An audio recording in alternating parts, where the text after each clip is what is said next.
Hi friends, మీరు ఎప్పుడైనా సరే రూ. 5,000 ప్రొడక్ట్ రూ. 250కి రావడాన్ని గమనించారా? లేదు కదా! కానీ అమెజాన్, ఫ్లిప్‌కార్ట్ లాంటి కంపెనీస్ ఏం చేస్తూ ఉంటాయంటే కొన్ని గోల్డెన్ హవర్స్ టైమ్‌లో మెగా డీల్స్ ఇస్తూ ఉంటాయి. ఆ డీల్స్ టైమ్‌లో ఒక్కొక్క ప్రొడక్ట్ మీద 90% నుంచి 95% వరకు డిస్కౌంట్ అయితే ఉంటుంది. అయితే ఈ డీల్స్ కోసం మీరు కాన్స్టెంట్‌గా ఆ యాప్స్ చెక్ చేస్తూ ఉండలేరు కదా! కానీ మీకోసం నేను వాటన్నిటిని కూడా కాన్స్టెంట్‌గా చెక్ చేస్తూ ఉంటాను. అండ్ దాంట్లో ఎప్పుడు ఏ డీల్ పెట్టినా కూడా ఇమ్మీడియేట్‌గా మీకు ఆ ప్రొడక్ట్‌ని అయితే షేర్ చేస్తాను. మీరు ఇమ్మీడియేట్‌గా ఆ ప్రొడక్ట్‌ని పర్చేజ్ చేయొచ్చు దాని నుంచే. అండ్ అంతేకాదు కొన్ని ఎక్స్ట్రార్డినరీ ప్రొడక్ట్స్ ఉంటాయి. వాటిని మీరు బయట ఎక్కడా కూడా చూడరు. వాటి గురించి కూడా నేను మీకు షేర్ చేస్తాను. మీరు సింపుల్‌గా చేయాల్సింది ఒకటే, కింద డిస్క్రిప్షన్‌లో మన టెలిగ్రామ్ ఛానల్ లింక్, మన వాట్సాప్ ఛానల్ లింక్, మన ఇన్‌స్టా బ్రాడ్‌కాస్ట్ ఛానల్ లింక్ ఉంటాయి. వీటిలో మీరు ఏ యాప్ ఎక్కువగా వాడతారో ఆ యాప్‌కి సంబంధించిన లింక్ మీద క్లిక్ చేసి, ఆ యాప్‌లో ఉన్న మన ఛానల్‌ని ఫాలో అవ్వండి. దాంట్లో రెగ్యులర్‌గా చాలా ప్రొడక్ట్స్ అయితే మీకు అప్డేట్ అవుతూ ఉంటాయి. అండ్ ఆ ప్రొడక్ట్స్‌లో మీకు ఏది నచ్చినట్టయితే దాన్ని మీరు కొనుగోలు చేయొచ్చు వెంటనే. సో డిస్క్రిప్షన్‌లో లింక్స్ ఉన్నాయి. వెంటనే ఫాలో అవ్వండి. అది 1945 సంవత్సరం క్రిస్మస్కి ముందు రోజు రాత్రి. అది వెస్ట్ వర్జీనియాలోని ఫైట్ విల్లే అనే ఒక ప్రాంతంలో జార్జ్ మరియు జెన్నీ సోడర్ అనే ఒక జంట తమ యొక్క 9 మంది పిల్లలతో కలిసి నిద్రపోతూ ఉంది. సడన్గా ఆ ఇంటిలో తెల్లవారుజామున 1 గంట ఆ టైంకి మంట అనేది స్టార్ట్ అయింది. జార్జ్ మరియు జెన్నీ అలాగే మరొక 4 పిల్లలు కింద ఫ్లోర్లో నిద్రిస్తూ ఉన్నారు. సో వాళ్ళు 6 వెంటనే ఆ ఇంటి లోపల నుంచి బయటకు వెళ్ళిపోయారు. ఆ తర్వాత జార్జ్ మళ్ళీ ఇంటి లోపలికి వెళ్ళాడు మిగతా 5 పిల్లల్ని వెనక తెద్దామని, కానీ కుదరలేదు. అలాగా ఆ ఇంటిలో మిగిలిపోయిన 5 పిల్లల పేర్లు ఏంటంటే Morris, Martha, Louis, Jenny, Betty. ఈ 5 కూడా ఆ ఇంటిలోనే చిక్కుకుపోయారు. ఆ 5 పైన ఉన్న 2 రూముల్లోని 3 మరియు 2 చెప్పున నివసిస్తూ ఉన్నారు. అయితే జార్జ్ లోపలికి వెళ్ళి వాళ్ళని లేపి కాపాడదాం అని అనుకున్నాడు, కానీ అప్పటికే ఇంటి యొక్క మెట్ల మీద కూడా పూర్తి స్థాయిలో మంటలనేవి ఏర్పడ్డాయి. సో అతను పైకైతే వెళ్ళలేకపోయాడు, వాళ్ళని కాపాడలేకపోయాడు. ఇల్లు కూడా కాలిపోతూ ఉండడంతో అతను కూడా చేసేదేమీ లేక బయటకు వచ్చేశాడు. అయితే ఆ ఇంటి వెనకాతల 2 కోల్ ట్రక్స్ ఉంటాయి. ఆ 2 కోల్ ట్రక్స్ని కూడా అతను ఎందుకు వాడతాడంటే ఆ ఇంటి యొక్క పై ఫ్లోర్కి మెట్లు లేదా నిచ్చెన అవసరం అనేది లేకుండా నేరుగా వెళ్లేందుకు అతను ఆ ట్రక్స్ని వాడతాడు. అయితే ఆ రోజు ఎందుకనో ఆ కోల్ ట్రక్స్ కూడా అస్సలు స్టార్ట్ అవ్వలేదు. అయితే మంటల్లో చిక్కుకోకుండా తప్పించుకున్న జార్జ్ యొక్క 4 పిల్లల్లో ఒకరైన మ్యారియాన్ తమ పక్కింటికి వెళ్లి ఫైర్ డిపార్ట్మెంట్కి కాల్ చేయమని అడిగింది. వాళ్ళు కాల్ చేశారు, కానీ ఆపరేటర్ నుంచి ఎటువంటి రెస్పాన్స్ రాలేదు. ఆ తర్వాత వాళ్ళకు కొంచెం దూరంలో ఉన్న మరొకరు కూడా కాల్ చేశారు, కానీ వాళ్ళకు కూడా ఎటువంటి రెస్పాన్స్ రాలేదు. దాంతో ఒక నైబర్ ఫైర్ డిపార్ట్మెంట్ ఆఫీస్ వరకు వెళ్ళిపోయాడు. అక్కడ ఎఫ్జే మోరిస్ అనే ఒక ఫైర్ చీఫ్ ఉన్నాడు. వెంటనే అతనికి ఈ విషయాన్ని తెలియజేశాడు. అయితే ఆ ఫైర్ డిపార్ట్మెంట్ ఆఫీస్ ఈ ప్రమాదం జరిగిన ఇంటికి కేవలం 2.5 మైళ్ళ డిస్టెన్స్లో ఉన్నప్పటికీ కూడా వాళ్ళు ఈ ఇంటికి చేరుకునే టైంకి తెల్లవారుజామున 8 గంటలైంది. అంటే మంటలు స్టార్ట్ అయిన 7 గంటల తర్వాత మాత్రమే వాళ్ళ ప్రాంతానికి వచ్చారు. వాళ్ళు అక్కడికి వచ్చేసరికి అక్కడ బూడిద తప్ప ఇంకేం మిగలలేదు. అక్కడికి వచ్చిన తర్వాత ఆ ఫైర్ అథారిటీస్ ఆ బూడిదలో మిస్ అయిపోయిన 5 పిల్లల యొక్క అవశేషాల కోసం వెతకడానికి ట్రై చేశారు, కానీ వాళ్ళకైతే ఎక్కడా కూడా దొరకలేదు. సో వాళ్ళంతా కూడా చనిపోయి ఉంటారని చెప్పారు. చీఫ్ అయిన ఎఫ్జే మోరిస్ ఏమని చెప్పాడంటే బహుశా అక్కడ ఉన్న వేడి అనేది చాలా ఎక్కువగా ఉండడం వల్ల వాళ్ళ బాడీస్ కంప్లీట్గా క్రిమేట్ అయిపోయి ఉంటాయని, వాళ్ళ యొక్క బోన్స్ కూడా పూర్తి స్థాయిలో బూడిదైపోయి ఉంటాయని అతను చెప్పాడు. అయితే ఇది పూర్తి స్థాయిలో నిజమైతే కాదు. కొన్ని బోన్స్ అయితే అక్కడ కనిపించాయి, వాటి గురించి తర్వాత మాట్లాడుకుందాం. అండ్ మరొక విషయం ఏంటంటే ఆ ప్రాంతంలో మనిషి యొక్క మాంసం అనేది కాలుతున్నట్టుగా ఎక్కడా కూడా వాసన అనేది రాలేదు. అయితే ఫైర్ డిపార్ట్మెంట్ ఏమని చెప్పిందంటే ఆ ఇంటిలో ఉన్న బ్యాడ్ వైరింగ్ కారణంగానే షార్ట్ సర్క్యూట్ అనేది జరిగి ఆ ప్రాంతంలో మంటలు అనేవి చెలరేగాయని చెప్పారు. అండ్ ఒక వారం రోజులు గడిచిన తర్వాత కొరోనర్స్ ఆఫీస్ నుంచి ఆ 5 పిల్లల యొక్క డెత్ సర్టిఫికేట్స్ కూడా జార్జ్ దగ్గరకు చేరుకున్నాయి. ఆ ఇంటి యొక్క బేస్మెంట్ అనేది అలాగే మిగిలి ఉంది అక్కడ. సో జార్జ్ ఏం చేశాడంటే ఒక 5 బుల్డేజర్లతో మట్టిని తీసుకొని వచ్చి 5 అడుగుల ఎత్తున ఆ ప్రాంతం మొత్తాన్ని కూడా మట్టితో కప్పించేశాడు. అంటే ఒక మెమోరియల్ లాగా దాన్ని నిర్మించేశాడు. అయితే కొన్నాళ్ళు గడిచిన తర్వాత జార్జ్ మరియు జెన్నీ ఇద్దరూ కూడా ఏమని అనుకోవడం మొదలుపెట్టారంటే ఆ 5 పిల్లలు చనిపోలేదు, కిడ్నాప్ చేయబడ్డారని నమ్మడం మొదలుపెట్టారు. అలాగే మంటలు కూడా ఇంట్లో ఉన్న బ్యాడ్ వైరింగ్ కారణంగా ఏర్పడలేదని, ఎవరో కావాలని మనల్ని కూడా డైవర్ట్ చేయడం కోసం, ఆ డైవర్ట్ చేసిన టైంలో వాళ్ళని కిడ్నాప్ చేయడం కోసం ఆ మంటల్ని సృష్టించి ఉంటారని కూడా వాళ్ళు నమ్మడం మొదలుపెట్టారు. ఎందుకంటే ఆ ఇంటి లోపల ఫాల్టీ వైరింగ్ అనేది అసలు ఎక్కడా లేదు. అండ్ ఇంకొకటి ఏంటంటే ఆ ఇంటి లోపల ఉన్న వైరింగ్ అనేది చాలా పర్ఫెక్ట్గా ఉందని ఆ ఇంటిని కొద్ది రోజుల క్రితం చెక్ చేసిన ఒక ఎలక్ట్రికల్ కంపెనీ చెప్పిందని కూడా అతను చెప్పాడు. అండ్ ఆ వైరింగ్ అయితే చాలా సేఫ్గా వర్క్ చేస్తూ ఉందని కూడా అతను చెప్పడం జరిగింది. సో తన పిల్లలు కిడ్నాప్ చేయబడ్డారు అన్న ఒక అంశంలో జార్జ్ తన యొక్క పిల్లల గురించి వెతకడం మొదలుపెట్టాడు. అయితే జార్జ్ యొక్క పిల్లల గురించి తెలుసుకునే ముందు జార్జ్ గురించి కూడా తెలుసుకోవాల్సి ఉంటుంది. జార్జ్ ఇటలీ నుంచి వలస వచ్చిన వ్యక్తి. అతను ఈ సిటీలో సాండర్స్ అనే ఒక ప్రాంతంలో నివసిస్తూ ఉండేవాడు. ఇది ఒక ఇటాలియన్ ఇమిగ్రెంట్ కమ్యూనిటీ. ఇక్కడ అందరూ కూడా ఇటలీ నుంచి వచ్చిన వాళ్ళు నివసిస్తూ ఉంటారు.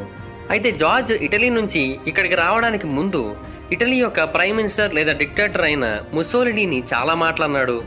అలాగే అతని యొక్క నియంతృత్వ పాలన గురించి ఎన్నో హీటెడ్ డిబేట్స్లో కూడా అతను పాల్గొనడం జరిగింది. దీని కారణంగానే అతను ఇటలీ వదిలేసి ఇక్కడికి వచ్చాడని చెబుతారు. కానీ జార్జ్ మాత్రం ఎప్పుడూ కూడా ఎందుకని అతను ఇటలీని వదిలేసి ఈ ప్రాంతానికి వచ్చాడనేది అయితే మాత్రం ఎప్పుడూ చెప్పలేదు.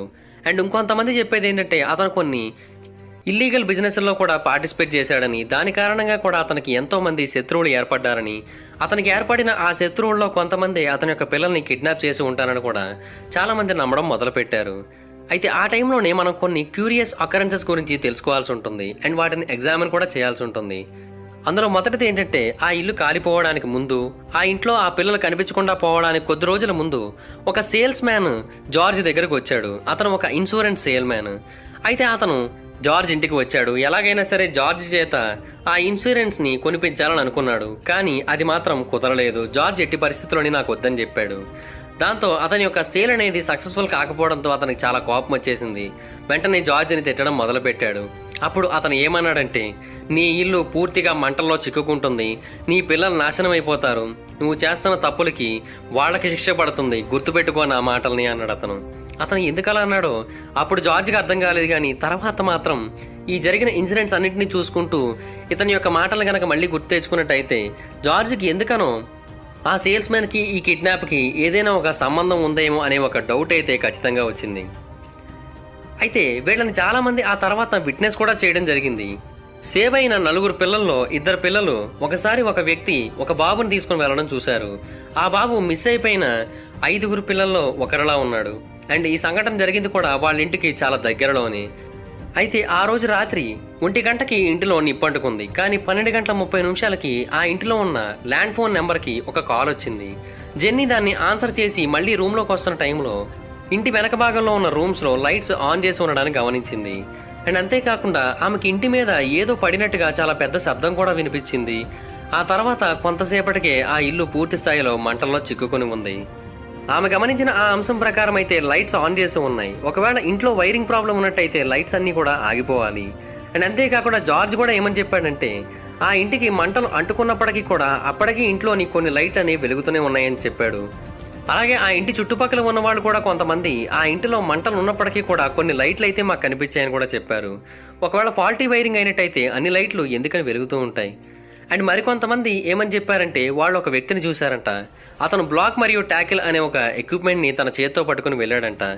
దీన్ని పెద్ద పెద్ద వెహికల్స్ నుంచి ఇంజిన్స్ని రిమూవ్ చేయడానికి వాడుతూ ఉంటారు.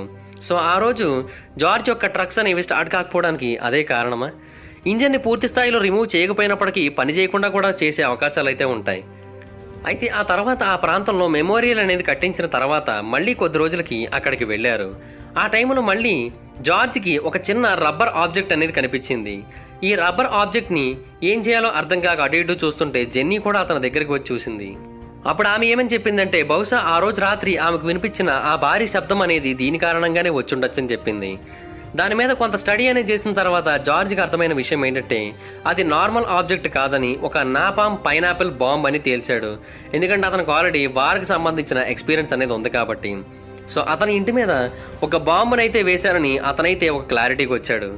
అండ్ మరొక విషయం ఏంటంటే వాళ్ళ పిల్లల యొక్క బోన్స్ని ఫైర్ కంప్లీట్గా బర్న్ చేసేసిందని వాడు నమ్మలేదు. సో అందుకనే జార్జ్ మరియు జెన్నీ ఇద్దరు కూడా బోన్స్ మీద స్టడీస్ చేయడం మొదలుపెట్టారు. జార్జ్ వేరు వేరు యానిమల్ బోన్స్ని తీసుకొని వస్తే జెన్నీ వాటన్నిటిని కూడా కాల్చి వాటి మీద టెస్టింగ్ చేసేది. అండ్ ఈవెన్ ఎంత టెంపరేచర్ పెట్టి కాల్చినా కూడా కొన్ని అయితే మిగిలేవి. జంతువులవి మిగిలినప్పుడు మనుషుల బోన్స్ ఎందుకని మిగలవు? ఆ తర్వాత ఆమె బోన్స్కి సంబంధించిన నాలెడ్జ్ ఉన్న ఒక ఎంప్లాయీతో మాట్లాడింది. ఆమె ఏమని చెప్పిందంటే 2000 డిగ్రీల టెంపరేచర్ దగ్గర, అది కూడా 2000 డిగ్రీల ఫారెన్హీట్ దగ్గర 2 గంటల పాటు కంటిన్యూ అయితేనే బోన్స్ అనేవి మ్యాక్సిమం బర్న్ అయిపోతాయి. కానీ ఈ ఇల్లు మాత్రం 2000 డిగ్రీల టెంపరేచర్ దగ్గర 45 నిమిషాలు మాత్రమే కాలింది. ఆ తర్వాత టెంపరేచర్ అనేది డౌన్ అయిపోతూ వచ్చింది. అండ్ మరొక విషయం ఏంటంటే ఆ ఇంటిలో ఉన్న చెత్తలో మరికొన్ని అప్లయన్సెస్ కూడా కరిగిపోకుండా యాష్ అయిపోకుండా కనిపించాయి. సో దీన్ని బట్టి అర్థమైంది ఏంటంటే ఆ ఇంటిని ఎవరో కావాలని తగలబెట్టారని తెలుస్తోంది. అండ్ వాళ్ళ బాడీస్ అక్కడ లేవని కూడా తెలుస్తుంది. అయితే ఇందాక నేను చెప్పినట్టుగా ఒకటి మాత్రమే కాదు, చాలా రకాల సైటింగ్స్ అనేవి కనిపించాయి. ఒక మహిళ ఏమని చెప్పిందంటే ఆ ఫైర్ అనేది జరిగిన మరుసటి రోజు పొద్దున్న ఫైట్ విల్లేకి సుమారుగా 50 మైళ్ళ దూరంలో ఆమె ఒక టిఫిన్ షాప్ను రన్ చేస్తూ ఉంది. ఆ 5 పిల్లలతో పాటుగా కొంతమంది కారులో వచ్చి ఆ ప్రాంతంలో బ్రేక్ఫాస్ట్ని చేశారని కూడా ఆమె చెప్పడం జరిగింది. ఆ కారుకి ఫ్లోరిడా లైసెన్స్ ప్లేట్ అనేది ఉంది. అండ్ అంతేకాకుండా టూరిస్ట్ కార్ అనే ఒక ప్లేట్ కూడా దానికి ఉందని ఆమె చెప్పడం జరిగింది. అయితే ఈ ఇన్సిడెంట్ జరిగిన వారం రోజుల తర్వాత ఈ ఫైట్ విల్లేకి సుమారుగా 100 మైళ్ళ డిస్టెన్స్లో ఉండే చార్ల్స్టన్ అనే ఒక సిటీలో ఒక హోటల్ ఆవిడ ఆ 5 పిల్లల్లో 4 పిల్లల్ని నేను చూశానని, వాళ్ళతో పాటుగా 2 ఆడవాళ్ళు 2 మగవాళ్ళు ఉన్నారని కూడా ఆమె చెప్పింది. అయితే వాళ్ళతో నేను మాట్లాడడానికి ట్రై చేశాను ఆ పిల్లలతో, కానీ ఆ పెద్దవాళ్ళు 4 కలిసి నన్ను వాళ్ళతో మాట్లాడనివ్వకుండా చేసి ఆ పిల్లల్ని ఆ తర్వాత అక్కడ నుంచి చాలా ఫాస్ట్గా తీసుకొని వెళ్ళిపోయారు. అండ్ ఆ మరుసటి రోజే వాళ్ళ హోటల్ని ఖాళీ చేసి వెళ్ళిపోయారని కూడా ఆమె చెప్పింది. అయితే కొన్నేళ్లు గడిచిన తర్వాత జార్జ్ న్యూయార్క్ సిటీకి చెందిన పిల్లల యొక్క ఫొటోస్లో ఒక ఫోటోను చూశాడు. ఆ ఫోటోలో తన మిస్ అయిన బెట్టీ కూతురులాగా ఒక అమ్మాయి అనిపించింది. సో వెంటనే జార్జ్ న్యూయార్క్ వెళ్ళాడు. అయితే అక్కడికి వెళ్ళిన తర్వాత ఆ అమ్మాయి యొక్క పేరెంట్స్ ఎందుకనో అతనితో మాట్లాడడానికి అస్సలు ఒప్పుకోలేదు, పూర్తిగా నిరాకరించారు. ఆ తర్వాత 1947లో ఈ కేసులోకి మేము ఇన్వాల్వ్ అవ్వాలనుకుంటున్నామని FBI ఆఫర్ చేసింది. కానీ ఫైట్ విల్లే పోలీసు వాళ్ళు మరియు ఫైర్ డిపార్ట్మెంట్ వాళ్ళు కూడా ఆ ఆఫర్ని నిరాకరించారు. FBI ఆఫర్ చేస్తే నిరాకరించిన కేసు బహుశా ఇది ఒకటే ఏమో అనిపిస్తూ ఉంటుంది. ఆ తర్వాత జార్జ్ మరియు జెన్నీ ఒక ప్రైవేట్ ఇన్వెస్టిగేటివ్ని ఏర్పాటు చేసుకున్నారు. అతని పేరు CJ టిన్స్లే.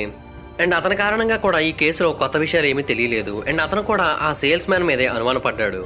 అండ్ ఆ టౌన్ యొక్క చీఫ్ ఒక రూమర్ గురించి జార్జ్తో తెలియజేశాడు. ఆ రూమర్ ఏంటంటే ఆ మారిస్ అనే ఒక ఫైర్ చీఫ్ తన ఇంటి యొక్క వెనక భాగంలో ఒక గుండెని ఒక బాక్సులో దాచి ఉంచి భద్రంగా సమాధి చేశాడని చెప్పారు. అయితే చాలామంది నిజమే అనుకున్నారు. ఆ తర్వాత ఆ సమాధిని తవ్వి తీసి చూడగా అందులో ఒక బీఫ్ యొక్క లివర్ అనేది కనిపించింది. సో ఆ తర్వాత ఇదంతా కూడా ఫేక్ అని అయితే ప్రూవ్ అయింది. ఆ తర్వాత జార్జ్ ఆస్కార్ బి హంటర్ అనే ఒక ప్యాథాలజిస్ట్ని కూడా హైర్ చేసుకున్నాడు. అతను ఆ ఇంట్లో ఉన్న డస్ట్ మొత్తాన్ని కూడా పూర్తి స్థాయిలో చెక్ చేశాడు. అప్పుడు అతనికి ఒక 4 బోన్స్ యొక్క భాగాలు అనేవి కనిపించాయి. వాటిని అతను అనాలిసిస్ కోసం పంపించాడు. ఆ అనాలిసిస్లో తేలిన విషయం ఏంటంటే ఆ బోన్స్ 16 నుంచి 17 ఏళ్ల వయసున్న ఒక అబ్బాయి యొక్క బోన్స్ అని తేలింది. అయితే ఆ మిస్ అయిన 5 పిల్లల్లో మారిస్ యొక్క వయసు 14 ఏళ్ళు, అంతకంటే పెద్దవాళ్ళైతే ఇంకెవరూ లేరు. సో ఈ బోన్స్ అతనివి కాకపోవచ్చు. అండ్ ఇంకొకటి ఏంటంటే ఆ బోన్స్ ఫైర్కి ఎక్స్పోజ్ కాలేదని కూడా ఆ అనాలిసిస్లో తేలింది. బహుశా ఆ ఇంటిని పోల్చడానికి జార్జ్ వేరొక చోట నుంచి మట్టి తెప్పించాడు కదా, బహుశా ఆ ప్రాంతం నుంచి వచ్చిన బోన్స్ అయి ఉండొచ్చు అని చెప్పారు. బహుశా అది నిజమే కావచ్చు కూడా. అయితే అనాలిసిస్ అనేది చేసిన తర్వాత ఆ బోన్స్ని మళ్ళీ జార్జ్గా ఇచ్చేశారు. ప్రస్తుతం ఆ బోన్స్ ఏమయ్యాయి అనేది అయితే ఎవరికీ తెలియదు. అయినా అతను ఆ బోన్స్ని ఏం చేసుకుంటాడు చెప్పండి. అయితే ఆ తర్వాత ఎంతోమంది పెద్ద పెద్ద అఫీషియల్స్ ఈ కేసుని క్లోజ్ చేయాల్సిందిగా చెప్పారు. అలాగే జార్జ్ చెప్పేవన్నీ కూడా అబద్ధాలని చెప్పారు. అలాగే వాళ్ళది ఆత్మహత్య అని కన్ఫర్మేషన్ అయితే ఇచ్చేశారు. కానీ ఈ కేసును మాత్రం జార్జ్ కంటిన్యూ చేయాలని నిర్ణయించుకున్నాడు. సో దానికోసం ఒక అడ్వర్టైజ్మెంట్ని కూడా అతను ప్రింట్ చేయించడం జరిగింది. ఆ ఫ్లెక్సీలని అతను ఆ నగరంలోని చాలా ప్రాంతాలలో అంటించాడు. అండ్ 40 ఏళ్ళుగా అవి ఆ ప్రాంతంలో అలా కంటిన్యూ అవుతూనే ఉన్నాయి.